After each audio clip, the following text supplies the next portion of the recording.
Good morning. When studying the law, several things merit our attention. What is the foundation of law? For us in this nation, it's the Constitution, the fundamental law upon which all others rest and are measured. Is the law made democratically by elected representatives, or is it the whim of a tyrant? Does the law enjoy the support of the people who must live under its limits on our freedom? Is there a system that allows disputes over law to be settled in an organized fashion? With the judicial branch of government, you know that there is.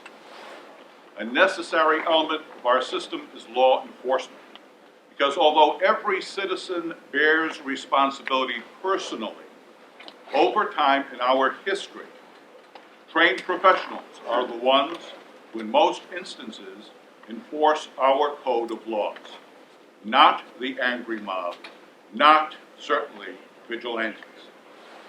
This brings us to the person who singularly personifies that profession, this morning's guest speaker. In organizing this event, I challenged you to write a question that will be posed to our guest. I said that you can ask a challenging question so long as you are respectful. That expectation has been met. And although not every question can be asked this morning, I'll be forwarding all of your questions to his office. There I hope they'll be reviewed because they provide insight on the issues that matter to you, and your voice is lit. Today is a special day in the history of our school. We have with us a visitor who deserves the welcome that only Blue Devil Nation can provide. Colonel Christopher Mason is the first superintendent of the Massachusetts State Police to visit our campus. Colonel Mason is a graduate of the University of Massachusetts with a degree in environmental sciences. He holds a Master of Criminal Justice degree from Anna Maria College. He became a state trooper in 1993, and over the course of his career has progressed steadily through that organization's ranks until, in 2019, Governor Charlie Baker appointed him Superintendent of State Police with the rank of Colonel. He commands an organization of over 2,200 employees, the largest law enforcement agency in New England. It's one of the oldest state enforcement agencies in the nation, with a history reaching back to the 1860s. Like virtually no time in American history, law enforcement today faces challenge upon challenge. There are controversial issues and there are controversies.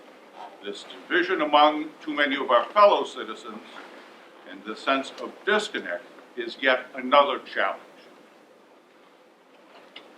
The procedure this morning is the Colonel will be giving an overview, and then your questions will be read by your classmates, either David or Janelle. With his impeccable record as a law enforcement veteran, the respect he has earned from counterparts in other states, his understated, steadfast demeanor, I respectfully suggest that the Commonwealth is fortunate indeed to have Colonel Christopher Mason at the helm of our state police. Blue Devil Nation welcomes the man who is known as the Colonel.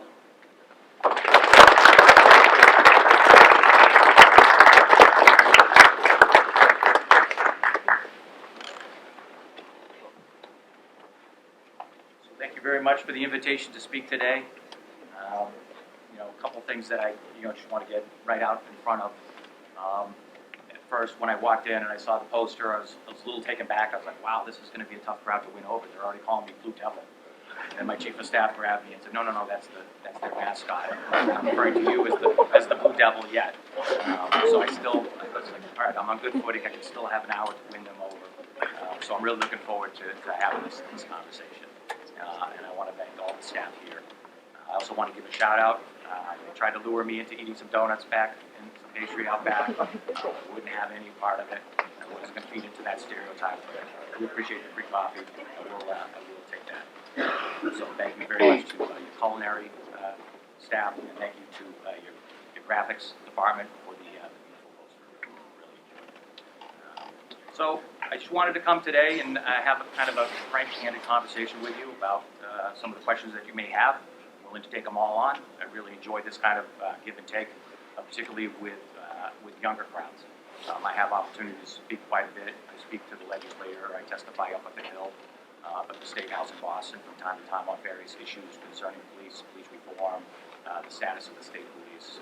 But where I think is really important for me to hear is from the community. So these are the conversations that I love to have the most. Let me just talk to you a little bit about the state police. I can go on for days and days. I love this job. This job is the best. I told my wife, it's the best thing that ever happened to me. Everything good in my life has come from this job. It's been an incredible experience. I know that I'm on the back end of my career, but it has given me so much. It's been just such a rewarding and challenging career. And then to cap it off with having an opportunity with the Colonel of Massachusetts State Police is something that I'd never ever in my life envisioned. But now that I'm here, I really treasure every day that I get to be in this role.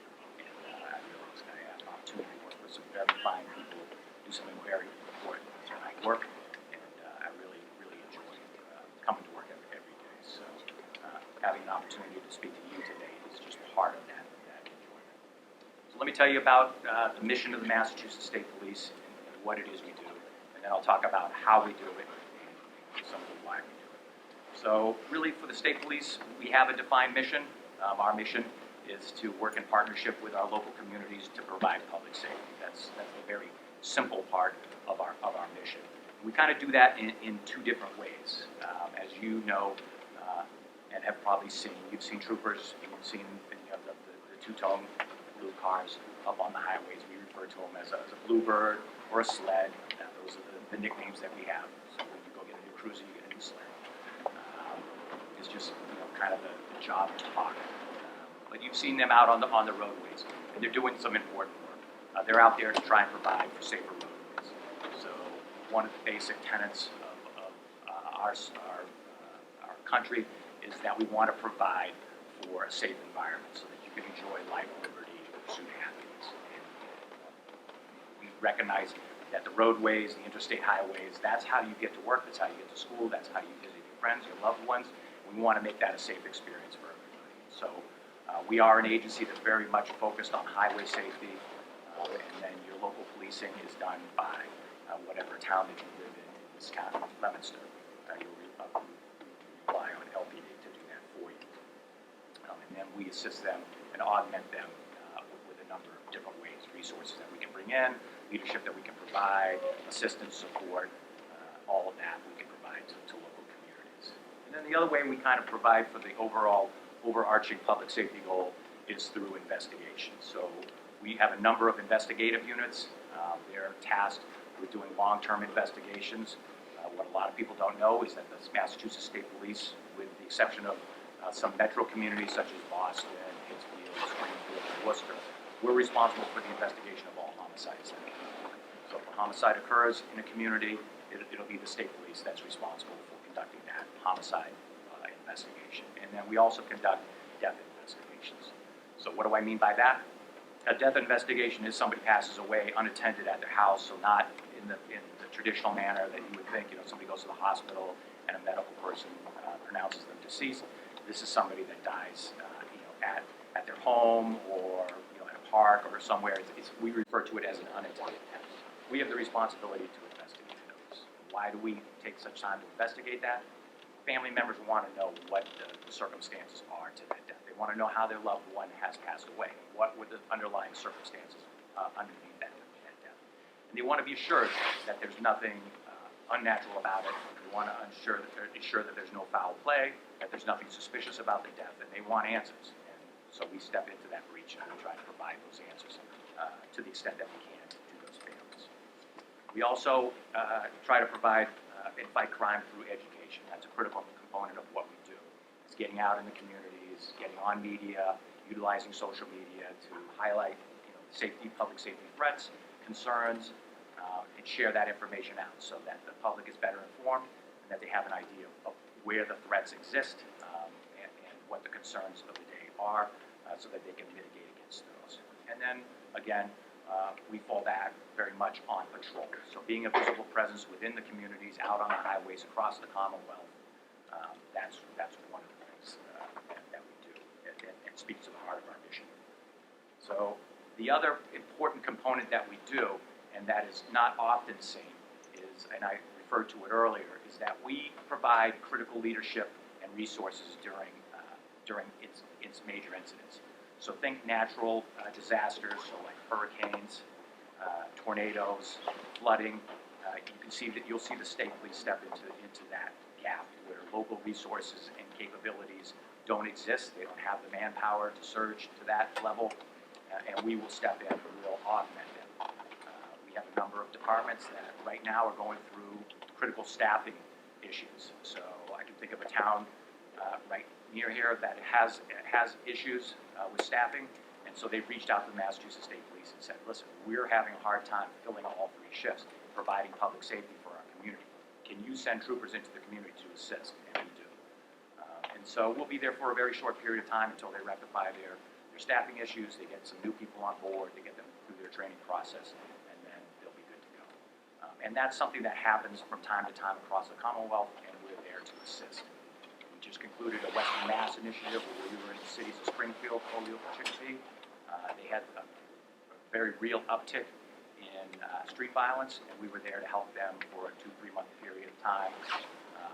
In those affected areas, we go in, we assist the locals, we integrate with their community policing program, we try to fight crime, and then we're out, and then it's back in the hands of the locals. So we have that surge capability, we have those resources to really assist when necessary. We also come in, we just saw it recently, in the wake of the George Floyd incident out in Minnesota. We saw a lot of civil unrest, and that civil unrest percolated across the Commonwealth. We weren't immune to that. So you saw issues in Boston, you saw issues in Northampton, you saw issues in Springfield, on other communities. Those communities oftentimes do not have the resources or the training or the equipment to handle that type of incident. And so the state police has a lot of experience dealing with mass gatherings, public events, large venues, and so we are able to step into that and provide a template that will allow for people to come out and safely protest, safely have their right to free speech, safely exercise their right to peacefully gather. And so we want to be there to facilitate that. Even if that criticism is coming back on us, that's our role. You're there to provide for the public safety. So that's just another example of kind of the stuff that we do in the background. So how do we accomplish all of that? So the state police is organizationally, it's a paramilitary organization. So we have a rank structure. It begins with the colonel and it ends with trainee. So when you come into the Massachusetts State Police Academy, you attain the rank of trainee. And then if you can successfully manage the academy, you can complete the academy, you meet all the requirements that are set forth in the academy, you graduate, you attain the rank of trooper. And then from trooper, then there's a progression through the ranks. So trooper, sergeant, lieutenant, then there's a rank of detective lieutenant, captain, detective captain, major, lieutenant colonel, and then colonel. So that is the way we operate, much like the military. It's not the military, so that's where that phrase paramilitary comes out. Orders are issued down. They're issued down by the colonel. Personnel orders, disciplinary orders, operational orders, all those are issued down. They're positive orders, and those are issued out. You're expected as members of the state police to follow those orders. We live by a set of policies and procedures that define and kind of bracket what we do, and they set the expectations for the officers that are out in the field so that they know what are their guardrails. In other words, good if I'm in between these areas. We're guided, of course, by the Constitution. In addition to that, to the case law, in addition to our policies and procedures, which mimic and incorporate that case law. So there's a lot to it. As an organization, we're broken up into divisions. We kind of specialize within each division. So we have the most visible component of the state police, which are the people that wear this uniform, and you see them every day out on the roadways. That's the Division of Field Services. So that's think of that as our patrol branch. That averages around between 1,500 and 1,700 people. Right today, as we stand here, we have 2,229 sworn members of the Massachusetts State Police. In addition to that, we have about 700 civilian employees. So people working in administration, in fleet services. Remember, we have 2,200 cruisers that are out there running every day. So it's quite an operation. We have aircraft mechanics. We have civilian staff working in the labs, DNA chemists, criminalists, people that are experts in making fingerprint identification. All of those people combined, and as a team, we all come together to create that public safety mission or delivery to people of the Commonwealth. So, in addition to field services, we have the Division of Investigative Services, or DIS. So think of that as your detective branch. So they specialize in those death investigations, homicide investigations, serious crimes, rapes. Everything you see in the headlines, that's what they do. In addition to the Division of Investigative Services, we have the Division of Homeland Security. So they are kind of our both the more domestic and international terrorism threats are handled by that division. So that embedded within that division is our cybercrime unit. So that's a very busy unit. They are highly specialized. As you can imagine, being able to do forensics, be able to do investigations that exist in the internet world, in the cyber world, is a very difficult, very technical, very painstaking endeavor. And we're fortunate that we have people that really have those skill sets. And that is a very difficult job, as you can imagine. So the bulk of that work that they do in the cyber world is, unfortunately, with child exploitation. And I'm sad to tell you that that is a business that, if I have, and I'm making the numbers up, if I have 25 people in the cyber unit, I can double that tomorrow to 50 people, and they still wouldn't be out of work. They would just rise to the level. There's so much of that going on the internet, and this pandemic that we've just gone through, or are still going through in many respects, has only exacerbated that. So people are now at home. What are they doing? They're living in the cyber world. They're on their computers all the time, and so that provides additional opportunities for fraud within the cyber world. The exchange, people that are into the exchange, distribution, creation of child pornography, all of that, exploitation, human trafficking, all those things that occur and are facilitated through the internet, we're required to have basically a cyber unit of virtual detectives that are out there working the internet every day to combat that crime. So that's an important part of the DHS. The other really important part of DHS, the Department of Division of Homeland Security, is our Joint Terrorism Task Force. So we've gone kind of through a cycle, and you see the pendulum swing within the public and within policing on what is the focus of the day. And remember, after 9/11, there very much was a focus on terrorism. And now that we're all focused on COVID, we're focused on police reform and all these other things, don't forget that terrorism still exists, and that is a very real threat that still exists. We still have to calculate that in to our operations plans. We've seen examples of where things can go very wrong very quickly and have deadly results. So I'll point to, just think to the recent Christmas stroll where the vehicle went through the crowd, parade, and a number of people were killed. We still think about that when we're planning out large events, even when people are engaged in protests or First Amendment gatherings. We just went through the October hosting of the Boston Marathon. We're always thinking about those potential threats. And so we're thinking about how do we block off the course for the marathon? How do we position sand trucks, snow plows, vehicles, barricades to prevent somebody from using a vehicle as a weapon? So terrorism still exists. Terrorism is still a very real threat, and it's something that the Joint Terrorism Task Force works on. And I'm very proud of the work they do. or not. It's an amazing world to be in. I had an opportunity to work in that realm for about 2 years. I was fortunate enough to be the director of the Fusion Center here in the Commonwealth, and it amazes me, and I think people would be astounded at the work of Massachusetts State Troopers here in the Commonwealth.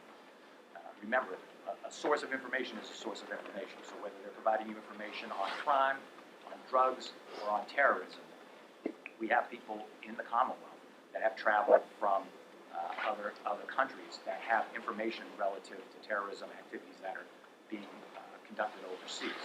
So, I know that Massachusetts State Troopers are working those sources of information. So, a Massachusetts State Trooper here in the Commonwealth can literally be working a source here in the Commonwealth, deriving information, passing that information on to either DOD, CIA sources, passing that information on, and then that information becomes actionable in another country, like Afghanistan, Iraq. So it's really amazing to see the connection between the Commonwealth and these other countries and the work that gets done. Work that doesn't get a lot of attention over here, but is important work that we do every day. So I've talked about DFS, I've talked about DIS, DHS. We have a Division of Administrative Services. They just basically keep the wheels rolling on the cruisers. Somebody's got to work out, how do you fix these cars? How do you keep them running? How do you order new ones? Who gets the copy paper? Who gets the toner? All of the things that make the state police click. How do we get paid? Fiscal, payroll, all of those things. So a lot of, as the name connotes, a lot of the administrative services are there. One of the other divisions we have is the Division of Standards and Training. They run our academy, and they are the overarching division that runs all of our training. So we are unique that we have our own academy. So many times local police departments will go to the municipal police training academies, and they'll all come together. We're large enough that we can run academy classes on our own. We have a facility out in Braintree, Massachusetts. It's our standalone academy. We're very proud of it. We continue to make investments there. We have a range. We have a simulated house there. We have a mobile environment, virtual environment that we can operate in out there. We have a little community that's built out there for us to train in. And so we're very proud of the quality of training that we get. It's one of the themes that, as a colonel, that I've come back to time and time again, is that we just can't do enough training. It's been my mantra because this is a game where we're making decisions that are literally life and death and require split-second decisions. So we want that decision-making to be as sound as possible. We want officers to be confident in their decisions. We want them to make informed decisions. We want them to make the right decision at the end of the day. I don't expect and I don't demand from any of my people perfection. I know I'm not going to get that. We're dealing with people. I don't expect them to be perfect. I don't expect my people to be perfect. But I expect them to have made, if they make a mistake, they make the wrong decision. I expect it to be a decision of the head, not of the heart. Meaning that they just miscalculated and made a wrong decision, a wrong error in judgment. The Division of Standards and Training is involved in helping me do that. So within the Division of Standards and Training, in addition to the academy, they also have our internal affairs. So they investigate misconduct, they investigate when something goes wrong. They're the people that I rely on to give me the ground truth and tell me, we conducted an investigation, this is what it is, here's the investigation. And then now it's incumbent upon the colonel in his or her role to then exercise discipline. So that's kind of the layout of the Massachusetts State Police. I know it's a lot to take in, but it's a great job. We love it. It's a once-in-a-lifetime experience. You get to see things that you never really ever thought you'd see, both good and bad. It gives you a whole new appreciation for this world that we live in. But I could ramble on forever. Why don't we start and get to some of the questions that I know. I'll get some of the points that you're interested in, to what interests you. Good morning, Colonel Mason. Welcome to Leominster High School. My name is David Keefe. We will be reading questions that our classmates have submitted. When we identify them, the student will stand, who will read their question, and invite you to respond. There may be follow-up questions, and you are welcome to ask questions as well. So the first question was asked by Josh Leon. Hello? So much weight on it? In your opinion, what should be done to improve the public safety for the community? The distance from all of the Thank you for the question. I'll let you off the hook. You don't have to stand through my entire answer. Thank you. So when I look at the police community or police-public relationship, I view it kind of as I do every relationship that I've ever had in my life. So I want you to think about the relationships that you have, relationships that you have with your friends, your parents, with your teachers, and it always comes down to kind of two things, in my view. Number one is trust. You have to establish trust. And number two is communication. So that's easy to say. I fixed the police-public relations problem. I just told you all we have to do is just develop and engender trust and exercise more communication. So I'll drop the mic and walk out now. But you're going to call me out on it. You're going to say, yeah, that's great, Colonel, but how do you get there? How do you do that? That's easy to say, but how do you actually do it? So let me start with trust. So I think, the best way that you build trust between two people is you want it. It's one thing to say it, to talk the talk, but you got to then walk it.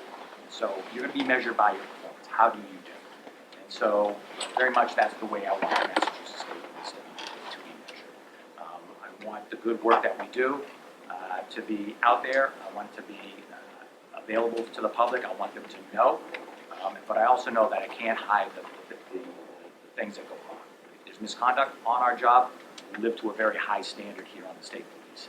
And so we have to address that. We have to address that in as timely a fashion as we can. And I'll be candid with you. Sometimes I'm frustrated at how I can do that. There's a concept called due process, and the unions hold very close to that. And so oftentimes, I can't act as fast as I can when I perceive misconduct on the state police. But I'll get there. I always get there eventually. And so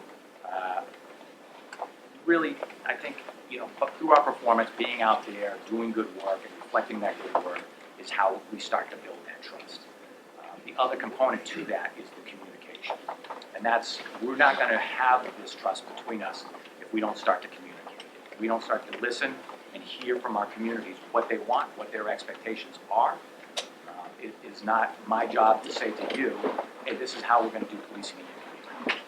We have to have that conversation. We have to set those expectations up front. We're going to use intelligence-led policing. We're going to use data to target our resources. We're not going to come over and we're just not going to target everybody in the room. We know who the prolific offenders are. We know who is committing crimes within the community. Do we want to just target just those people? And do we want to do it in a way that is fair, impartial, doesn't rely on race, gender, socioeconomic status? Of course, that's exactly what we want to do. We have to have that conversation. We have to understand how that's going to work. We want to employ a community-based approach to public safety. We want to go back to broken windows. We have to have those conversations. And it's only when we have those conversations and you understand what the police do, the police have a better understanding of what the community does, and they get to actually know each other. So that the police officers don't view the community as somebody that they have to take care of, that they have to enforce the law upon, that they begin to view themselves as guardians of that community, and that they view themselves as a partner in the community to provide for public safety, and that this is a shared responsibility among all of us. I think those are the ways that we start to build trust. From the police perspective, I know that we've been focused on getting out and doing more community engagement. We have a number of ways we do that within the state police. We have basketball leagues, we have the police athletic league that we get out. We have various community events that we go. This summer we hosted young females came into the state police headquarters and we hosted a STEM camp.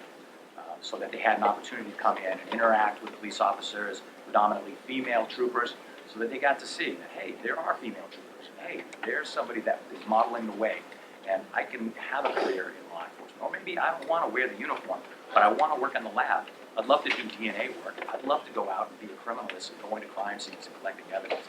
That's my gig. And I understand that a science-based approach for me is the science part of law enforcement. Is the role that I want to be in. And so for providing those opportunities, or even just opening the door and saying, hey, this is what we're all about, this is what we do, I think, provides opportunities for people to think about a career in state police. And even if they don't think about a career in state police, they have a better understanding. So that understanding is and also those interactions help us in a myriad of ways. We hear, and Ms. Lafayette spoke to it earlier, even the questions that you're going to ask today will give me some insight on what your concerns are. And I'll take those concerns back to headquarters and we calculate those, and those help inform my decisions as a colonel as we move forward and start to lay out strategic strategies on where the state police is going. So that's my long way of answering that question. I hope I answered your question. Close enough? All right. Alex Miller has asked, Colonel, how do you see the state police force in 10 years in terms of strategy, numbers, and technology? Will there be more or less troopers? So with respect to the first part of it, my question. So with respect to strategy, I spoke a little earlier about this notion of us having core values on the state police. And those are, again, something that's printed out, it's codified within our policy procedure. It's one of our first policies. So every trooper knows, they know what our values are, and they know what our mission is. And so as various changes come about, and I alluded to some of them, there was a time where violent crime back before 2015 was, was really out of control in the early 90s. That was really our focus: street crime, murder, homicide. That was where we were at, because that was the demand of the day. And then times shifted, and then 9/11 occurred, and then now there was a focus on domestic and international terrorism. And so we kind of all shifted to that. And then now you start to see a different thing. And so what is the emerging threats now? So you now throw on top of that, you have this whole cyber world that we live in. So the frauds that are perpetrated on the internet, scams, the exploitation of people occurring on the internet, that's a burgeoning area. All the new development of technology is really something that we have struggled to keep up with. So the development of cell phones, everything being on cell phones, people's lives, evident. How does the cell phone? We see the cell phone as a source of evidence. You see it as everything is on your life is on the cell phone. So how do we get there? How do we, if we need to get into a cell phone, how do we do it in a constitutional way? What are the steps? Understanding the search warrants, the probable cause, limitations. Can you get into a phone? If you can't get into a phone, technically, because some phones you're not going to be able to get into, how far can you go? So really that policy procedure is what guides our strategy. And I suspect that will remain fairly consistent over time. It served us well, this overarching public safety mission and mindset. But as society evolves, we will have to evolve, we will have to change. And it is a very dynamic job. We're required to keep pace with the changes. As far as technology, that is something that we struggle with on the state police to keep up with. The technological changes are so fast. Think about what's happening just in the world. People are communicating now on encrypted cell phones, on encrypted apps, where traditionally they were on phones. And so if we had court-authorized ability to do it, we could wiretap the phone. And now none of that happens. So drug cartels, drug distribution agencies are operating on encrypted apps. And so much of what we used to have visibility into from an investigative standpoint, we no longer have that insight in there just because of the development of technology. Now it's in the minds of some people, they're like, great. In the minds of other people, they're like, that's a bad thing. And you might think this is a great development. You can't see anything, the government can't see anything into my phone. It's great until maybe you're a victim. Maybe your loved one is killed. And we say, hey, we think that this person has evidence of that homicide on this phone. We can't get it. So now there's a space that we've traditionally never had. There's a space that's immune to search warrants. We can't get it. We can't order Apple to crack the phone open. So it can be frustrating in that way. So dealing with all these technologies will certainly continue to be a challenge. And I'll loop this question back to the first question, where we build trust. So we have to have very real conversations, we, the police, and the public, and our society at large, have to have conversations about these new developments in technology. The developments in technologies are frequently outpacing our policies and procedures and our common understanding or expectations about what we should be able to get. Should I be able to get into your private messages? Should I be able to read your email? What does it take for me to subpoena your email? What level of probable, I have to have probable cause, I have to have reasonable suspicion. All these technologies are developing, and we have to have a conversation about what we want to do. So I can put a camera in every hallway here, and I can start to utilize facial recognition. I can start to use AI. I can build pattern of life. I can start to identify who your friends are. We can start to do all that stuff from a technological standpoint. We could do that. Do we want to do that? That's the better question. Just because the police can do something, the question is, should we allow the police to do that? And we as the public, we as the police, and I say we as the police because we are members of your community. We live and work in your communities. We have the same concerns about government overreach, which is hard for people to hear sometimes from the girl. They look at me like, what do you mean? You are the government. And I'm like, well, you should be concerned about government overreach. You should always be an advocate for your privacy and your security. But recognize that there's a balancing act. This is all good to be very protective of these concepts. But then how does that impact law enforcement's ability to solve crimes on your behalf? So those are all important conversations that we have to have. The technological advances within policing are amazing. From new body armor to body-worn cameras to GPS trackers in the cruisers to just there's just a number of developments that are occurring. Think about video redaction software that helps speed up the release of body-worn cameras. Think about video analytics that if I had to watch an hour of video, there are literally platforms of software available to me now where I just drop the video into the machine. I overlay software on it. I say all I'm interested in is witnesses said a red truck left this bank robbery. So give me any red trucks that go by this camera. Give me any red trucks that are exceeding the speed limit. Those are the only ones I want to look at. And now I've taken an hour in seconds to provide me with that data. So now as an investigator,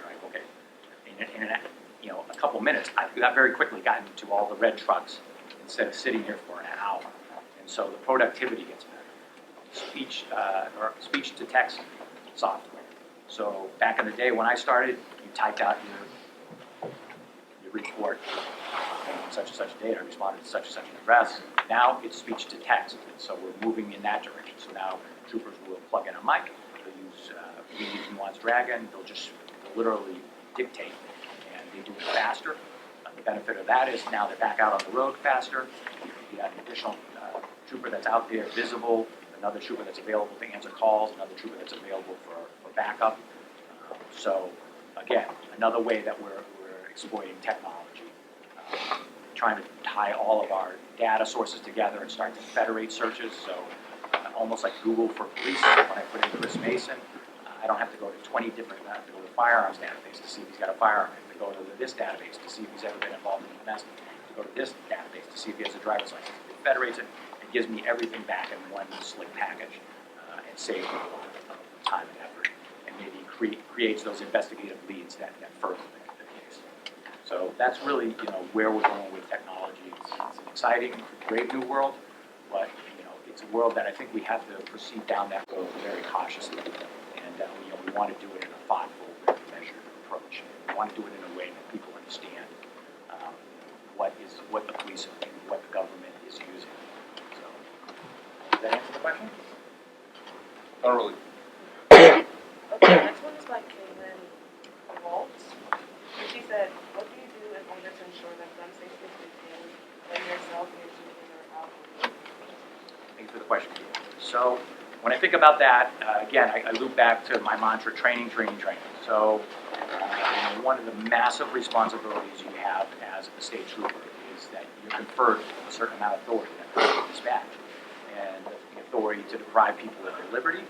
And sadly, there are times where you're authorized to use force. Sometimes that force rises to, along a continuum, to deadly force. And so having troopers be proficient in the firearm is just one part of the equation. By being proficient, they know how to safely handle it.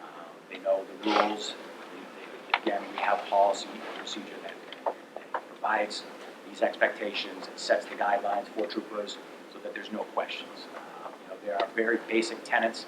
For instance, the laser rule: never pretend there's a laser coming out the muzzle of your gun, and you never swing that across it. So, good discipline with the firearm, using it in a safe way, understanding, you're never handing over a loaded weapon. It's always unloaded. It's always locked up when it's not in use. It's locked up when it's at home. It's not in lock. It's in holster. These holsters are weapon retention holsters, so there's a trick to get the gun out. So we teach troopers defensive tactics, and part of that is the way to retain your weapon in the event that somebody tries to take it away from you and use it against you. So those are really the ways that we kind of try to enhance and enforce the safety around firearms. Of course, being proficient, knowing when to shoot, being able to put rounds on the target is important. You don't want them out in space.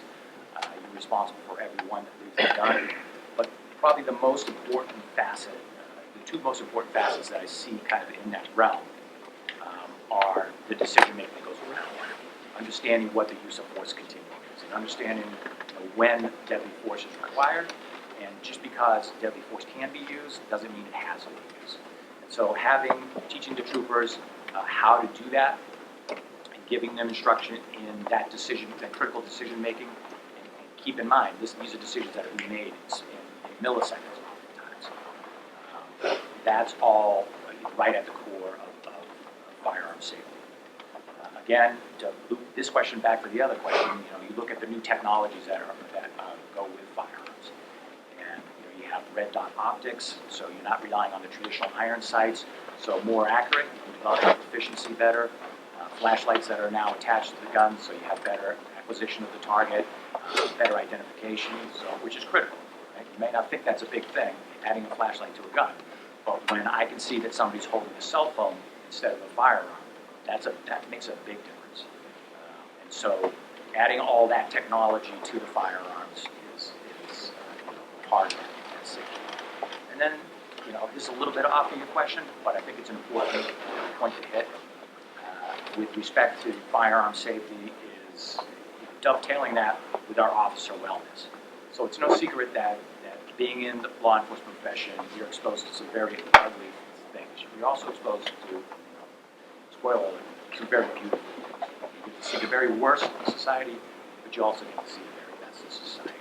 And I think seeing those two ends of the spectrum, at least for me personally in my career, has really given me a whole new appreciation for the world that we live in. And so I always try to dovetail officer.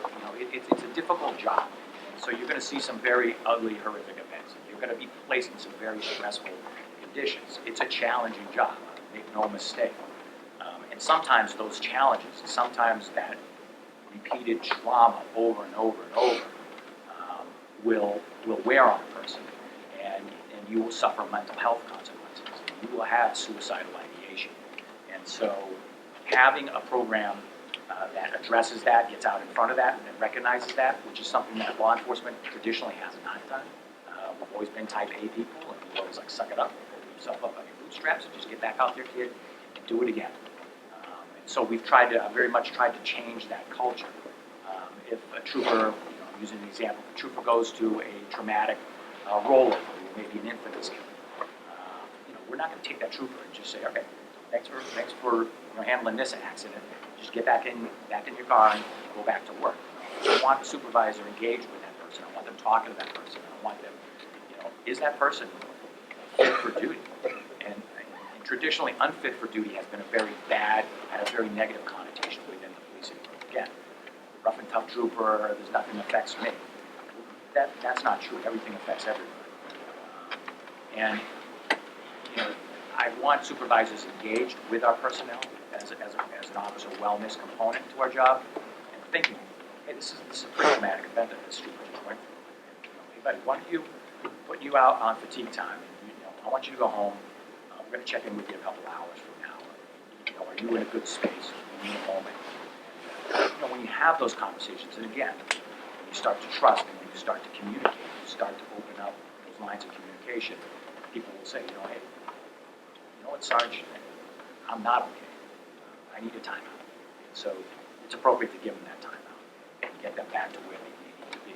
Because we don't do the public any favors by sending a trooper that's been affected like that. We don't do the trooper any favors that way. And so really addressing officer awareness and thinking about officer suicide, which is an epidemic within our profession, I think really dovetails with firearms safety. So that's kind of why I bring it up. We haven't been immune to it. We've lost officers to suicide. It's a very difficult thing for the agency to go through. As you can imagine, for families to go through. It's not a fun thing. I had to do it as a colonel. It's probably one of the most least pleasant tasks that I've had to engage in. And again, an important one to get the agency kind of through a really rough period of time. Any other question? Emily Fryer has a two-part question. Who do you look up to personally and professionally, and who or what encouraged you to step up to this position? Second question, what is something that you struggle with every day during this job, either mentally or physically? So the person that I look up to, so kind of two. Excuse me, Colonel? Yeah. The author, Emily? Emily?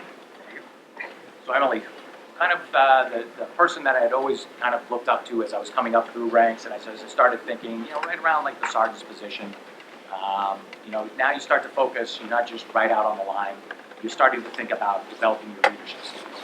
And so you have a responsibility, and that's to provide leadership out in the field. So when you get to a critical incident, you're in it. Welcome, you're on deck, and now you're in the batter's box, and you're starting to make the calls. So you need to start to develop your leadership skills. And so as I looked around and I started to read about leaders, about people that I admired and emulated, really Colin Powell, who just recently passed away, was kind of one of the guys that I looked at, and the things that impressed me about him was his ability to say, hey, I don't always get it right, but my heart's always in it. I thought, the care that he always demonstrated for the troops, the kind of even-keeled leadership that he provided through some very difficult times, was something that served the Army well, and I thought that he was a very effective leader. And then we saw that leadership in his military world translated well over to his political world. And so that was somebody that I kind of always thought and held in very high regard. So that's kind of as I go back. More recently, I had the good fortune to develop a very good relationship when I was the deputy superintendent, and then I became the superintendent of the state police with Commissioner Willie Gross at Boston PD. And so just an outstanding individual, great character, somebody really invested in his community, somebody at the street level, very engaged with his people, and so really a source of inspiration. So much so that the day that I got sworn in as the colonel, my very next, I literally left the State House and I drove to his office. He was the first person that I met. And that relationship that we began to develop there certainly paid dividends. He already formed a cadet program that we're in the process of standing up now. A number of programs that Boston PD had already implemented successfully, we were able to kind of mimic. And then we also came together. Boston was going through a rough patch, so we were able to commit some more resources to the Youth Violence Strike Force and really develop a good relationship there. That blossomed into let's do some work together on human trafficking, and then of course we come together for a lot of the major events that are in Boston, the Esplanade, Marathon, almost all your large public gatherings, First Amendment gatherings, occurs in Boston, something like that. So we have a very good relationship. That relationship is very positive. His successor, which is Commissioner Graylaw. Those are kind of the two people that really have had an influence on me as a leader. The thing that I struggle with every day, I wouldn't say there's like a mental or physical struggle that I have every day. It's more the stress that this job brings to me is very much on staffing. So we are an agency that we recently had a staffing study that confirmed what we kind of intuitively already knew, was that we were way understaffed. Like I said, we run around 2,200 on any given day, sworn. The staffing study said we need to be at 2,600. So, you know, there's that delta of about 400 people. 400 troopers spread across the company. And that's a lot of people. And the lack of those people, it has very real world implications. So when district attorney's offices call me and say, I need another homicide investigator, I need another person to fight child pornography within my county, I don't have those resources to give them. When our barracks are at minimum manning, we have minimum manning, it will shock you to know that typically a barracks is running at what we call a desk and two. So one trooper that's running the desk, and then two patrols that are out. So for maybe 100 miles, an 80-mile stretch of roadway, and all the ancillary roads, state roads there, you'll only have two troopers out there. We always run two, so that one has backup from the other. But I'm from the Cape, so the Yarmouth Barracks is my home barracks. So back in 1964, what do you think the minimum manning was at the Yarmouth Barracks? It was a desk and two. And here we are in 2021, and sad to say, the minimum manning is a desk and two. So I can literally have a patrol out in Provincetown, and then a patrol in Sandwich. And in Provincetown, the trooper calls for backup.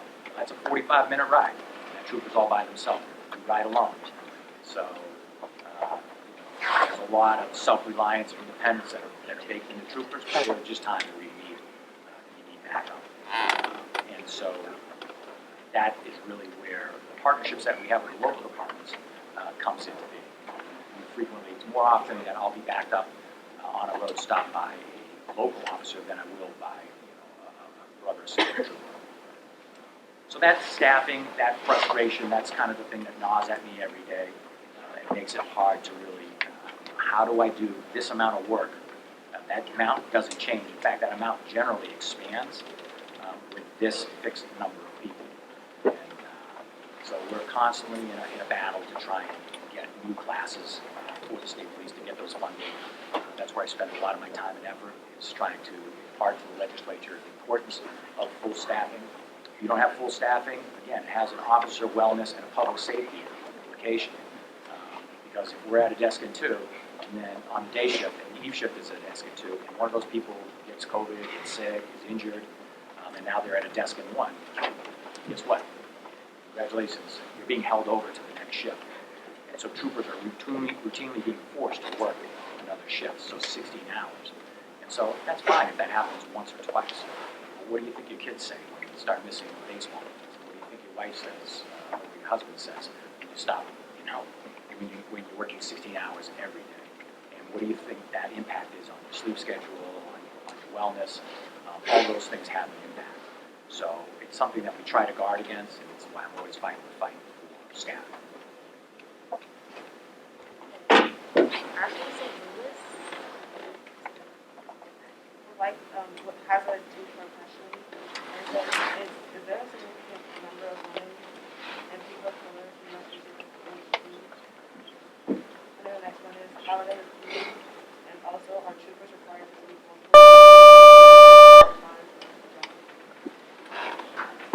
Unfortunately, Colonel, we have just hit the wall as far as time.